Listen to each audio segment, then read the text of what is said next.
Halo adik-adik kelas 10, kita bertemu kembali ya. Pada saat ini kita akan membahas materi mengenai flagellata dan sporozoa ya. Jadi masih pada bab protista atau protista mirip hewan yaitu protozoa ya, flagellata dan sporozoa. Oke, langsung saja kita bahas bersama. Kita lihat untuk flagellata dulu ya. Nah, nama lain dari flagellata adalah Mastigophora adik-adik ya. Nah, di sini kita lihat alat geraknya sesuai dengan namanya berarti alat geraknya berupa flagel ya. Nah, flagel itu adalah bulu cambuk dan bukan biasanya, flagel ini jumlahnya hanya satu dan lebih panjang kalau dibandingkan nanti dengan ciliata ya, cilia. Kalau pada paramecium kan kita tahu nah, cilia itu umumnya ada di sini dan lebih pendek ya. Ini ciliata. Cilia yang seperti ini. Nah, sementara flagel lebih panjang dan jumlahnya satu. Nah, flagel ini selain untuk alat gerak, juga dia berperan untuk sebagai alat peraba adik-adik ya, dan penangkap makanan. Nah, sekarang kita lihat bentuk dari flagellata ini. Bentuknya ada yang oval, ada yang panjang, ada yang bulat ya. Tapi bentuknya juga tidak berubah-ubah tetap ya, sama seperti ciliata. Nah, habitatnya ada di air tawar, air laut, tanah yang basah, atau dalam tubuh makhluk hidup karena nanti dia berperan sebagai atau cara hidupnya bersifat parasit ya adik-adik. Nah, oh ya tadi flagel ini berada pada bagian ujung anterior tubuh adik-adik ya. Hanya pada bagian itu. Nah, sekarang kita lihat untuk strukturnya. Oh ya, nah nanti ternyata flagellata itu bisa kita bedakan menjadi phytoflagellata dan zooflagellata ya, zooflagellata. Kalau yang ini dia mirip tumbuhan, oke, phytoflagellata karena dia nanti punya klorofil nih ya, ada kloroplas, oke. Dan kalau yang namanya yang mirip hewan pasti tidak punya ya, jadi tidak punya klorofil, berarti cara hidupnya adalah heterotrof. Nah, umumnya adalah ya dia butuh inang kan sebagai parasit atau hidup pada tubuh organisme lain. Ini contohnya Trypanosoma. Nah, kalau Phytoflagellata tadi bentuknya seperti tumbuhan karena dia punya klorofil, bisa berfotosintesis. Contohnya adalah Euglena. Nah, sebenarnya kalau kita ingat kembali bahwa pada dasarnya Euglena inilah yang menyebabkan munculnya kingdom Protista adik-adik ya. Karena dia punya di sini ciri hewan dan ciri tumbuhan. Ciri hewan apa? Karena dia punya flagel kan, alat gerak. Ciri tumbuhan dia punya kloroplas. Oke. Selain dia di sini nanti kalau si ini pada Euglena ini dia juga punya zat apa ya? eh, Cadangan makanannya. Nah, cadangan makanan yang umumnya kan kalau pada hewan adalah glikogen ya. Nah, si ini juga punya cadangan makanannya nanti. Kita lihat berbeda apa tidak. Oke, sekarang kita lanjut dulu. Oh ya, sebentar. Di sini dia bagian-bagiannya punya vakula kontraktil juga ya, vakula makanan. Kurang lebih fungsinya sama, mencerna untuk vakula makanan, vakula kontraktil untuk membuang. Oh ya, di sini dia punya bintik mata. Bintik mata ini bukan untuk melihat adik-adik ya, tapi hanya untuk respon cahaya sebenarnya. Kemudian inti tetap karena di dalam inti punya DNA ya, materi genetik. Mitokondria karena kan untuk bergerak butuh energi. Nah, energi ini nanti dihasilkan pada mitokondria ya. Dan ini ada disebut dengan pellicle di sini. Oke, sekarang kita lihat langsung kepada peranan dari flagellata. Peranannya apa? Di sana contohnya adalah Trypanosoma gambiens. Ini dia bersifat parasit adik-adik ya. Dalam darah kita nanti menyebabkan penyakit tidur. Untuk Trypanosoma gambiens, ini penyakit tidur di Afrika Barat. Karena nanti penyakit tidur di yang bukan Afrika Barat namanya nanti berbeda ya adik-adik ya, spesiesnya berbeda. Nah, kita lihat kembali Trypanosoma gambiens. Ini hidupnya di kelenjar ludah dari lalat tsetse atau namanya ilmiahnya Glossina palpalis ya. Jadi si Trypanosoma ini hidup di kelenjar ludahnya si lalat tsetse ini. Nah, nanti ketika ini menggigit ya manusia, ini akan menyebabkan kelenjar getah bening penderita itu membengkak dan kita menjadi demam serta nyeri ya, kerasa nyeri dan demam. Nah, kalau tidak segera diobati, sistem saraf pusat bisa terganggu sehingga kita bisa lumpuh atau jadi penurunan mental kita, berbicara juga tidak jelas, pingsan, bahkan bisa meninggal ya adik-adik ya. Ini dari Trypanosoma gambiens yang ada di Afrika Barat, penyakit tidur di Afrika Barat. Karena nanti ini peranan yang kedua, Trypanosoma rhodesiensis ini menyebabkan penyakit tidur di Afrika Timur. Tadi di Afrika Barat ya, gambiens. Nah, lalatnya juga berbeda, Glossina morsitans. Tadi Glossina apa namanya? eh, palpalis ya, palpalis. Nah, sekarang kita lihat yang lainnya. Trichomonas vaginalis. Sesuai dengan namanya berarti nanti ini menyerang vagina ya, berarti radang pada vagina ya pada perempuan sebenarnya. Tapi bisa juga nanti menyerang pada pria, menginfeksi pria.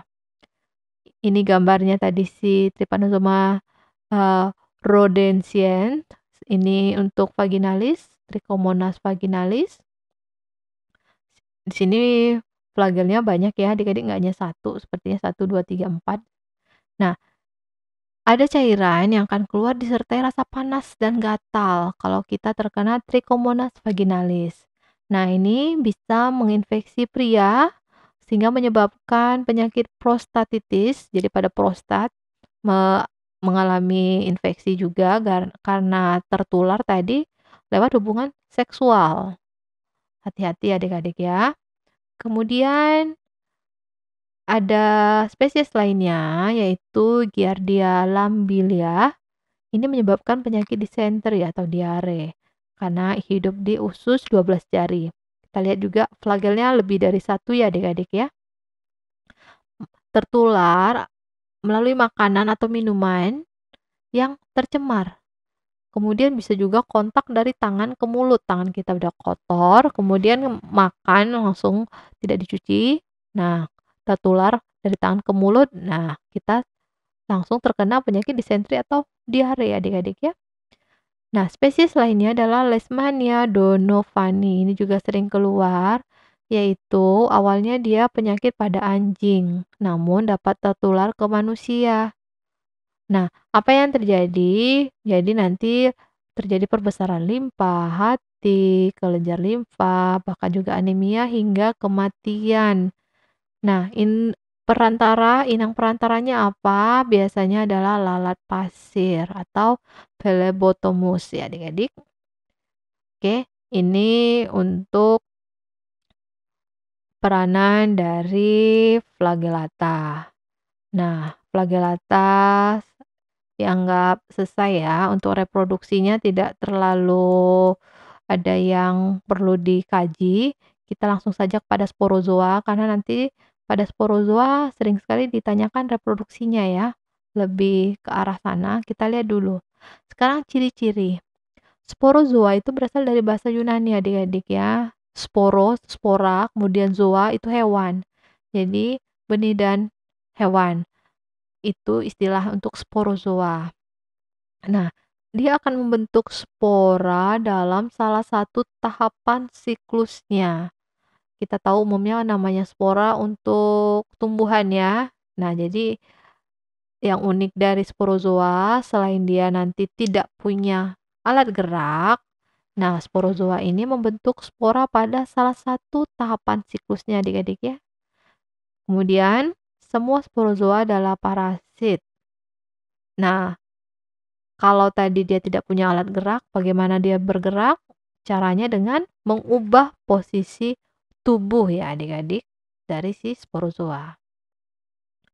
Sekarang kita lihat sporozoa itu sebelum kepada reproduksinya yang penting kita lihat sedikit peranan dan macamnya ya. Di sana ada Plasmodium. Nanti kalau sporozoa akan lebih banyak ditanyakan karena diwakili oleh Plasmodium ya adik-adik seperti ini. Ini dia. Menyerang sel darah. Oke. Penyebab penyakit malaria, menyerang sel darah merah atau eritrosit dan tertular melalui nanti gigitan nyamuk Anopheles ya, nyamuk Anopheles. Di sana ada biasanya akan dikenal Plasmodium falciparum, Plasmodium vivax, Plasmodium malariae, dan Plasmodium oval. Oke, jangan lupa di sini adik-adik ya. Penulisan nama ilmiah harus benar, jangan lupa. Ini saya agak sedikit lupa. Nah, menyebabkan malaria tropika, tertiana untuk vivax, quartana untuk malariae, dan malaria tertiana yang ganas ini Plasmodium oval. Ini masa inkubasinya atau sporulasi. Ada yang 1 kali 24 jam, 2 kali 24 jam, 3 kali 24 jam, dan ada yang 48 jam. 4. Oke, ini untuk si Plasmodium oval. Nah, sekarang kita masuk kepada siklus hidup Plasmodium. Ini yang biasanya banyak ditanyakan dan harus kalian kuasai ya adik-adik. Nah, kita lihat. Plasmodium itu ada yang disebut nanti inangnya ada berupa manusia dan ada yang berupa nyamuk ya. Jadi manusia dan nyamuk merupakan inang dari Plasmodium. Nah, di mana fase pada manusia itu disebut dengan fase skizogoni, sementara pada nyamuk itu fasenya adalah sporogoni. Nah, secara skizogoni karena pembelahannya ini terjadi di dalam tubuh inang tetap, yaitu manusia ya. Sementara kalau sporogoni nanti akan membentuk spora. Nah, pada inang sementara yaitu nyamuk Anopheles. Kemudian nanti reproduksi secara seksual dengan cara peleburan gamet ya. Buktinya kita lihat di sini ada zigot. Nah, sekarang kita lihat prosesnya. Oke, prosesnya juga agak panjang tapi juga gampang. Nah, pertama, nyamuk akan menggigit manusia ya. Di sini, ini nyamuk. Oke, mulai menggigit. Nah, air liur nyamuk itu mengandung sporozoid adik-adik. Oke, air liur nyamuk mengandung sporozoid dan zat anti pembekuan darah. Nah, air liur tadi dari nyamuk masuk ke dalam tubuh manusia melalui gigitannya tadi, sehingga sporozoid juga ikut aliran darah akan menuju hati ya adik-adik ya, sini ya. Nah, selanjutnya akan membelah berkali-kali membentuk merozoid.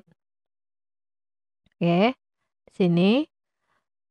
Dalam hati, sporozoid membelah berkali-kali membentuk merozoid. Oke, kita lihat kembali di sini. Nah, di sini tadi, ini merozoid. Setelah membelah berkali-kali semakin banyak. Nah, merozoid ini nanti sebagiannya ada yang akan membentuk gamet. Oke, adik-adik sini ya. Ada yang merusak sel darah merah, ada yang membentuk gamet di sini. Sebagian membentuk gametosit. Nah, selanjutnya nanti yang gametosit ini akan menghasilkan gamet mikrogamet dan makrogamet. Oke, gametosit. Nah, di sini ya. Ada mikrogamet dan makrogamet. Selanjutnya nanti akan melebur membentuk zigot. Masuk ke tubuh nyamuk ketika menghisap darah manusia yang terinfeksi sehingga terjadi pembuahan. Jadi pembuahan itu terjadi di dalam masuk ke tubuh nyamuk ketika menghisap darah manusia terinfeksi terjadi pembuahan di tubuh nyamuk ya. Kita lihat di sini dalam manusia hanya membentuk gamet, tapi pembuahannya terjadi dalam tubuh nyamuk ya di sini. Nah, kemudian zigot ini nanti akan membentuk okinet, kemudian ookista, dan akhirnya kembali membentuk sporozoid. Oke, di sini ookista, oosit, membentuk sporozoid, kemudian nanti sporozoid ini kembali sampai pada ke air liur nyamuk ya, kelenjar air liur dan siap untuk menggigit manusia kembali, nanti terjadi siklus yang seperti di awal tadi. Oke, itu untuk Plasmodium. Ternyata tidak hanya Plasmodium yang bersifat parasit dari sporozoa ya adik-adik. Ada juga yang disebut dengan Toxoplasma gondii. Nah, itu apa? Ini bisa menyebabkan penyakit toksoplasmosis, sehingga bisa terkena meningitis, hepatitis, infeksi janin, dan nanti kalau janin terinfeksi dalam kandungan, ini bayi yang lahir nanti bisa cacat, bahkan kematian ya adik-adik. Jadi cukup berbahaya untuk si sporozoa ini. Bukan cukup sih, memang berbahaya ya, sehingga bersifat parasit semua dari si sporozoa. Oke adik-adik, hanya ini materi mengenai flagellata dan sporozoa. Kalau kalian masih punya pertanyaan, silakan kalian tulis pada kolom komentar ya. Kita bertemu pada materi selanjutnya. Salam.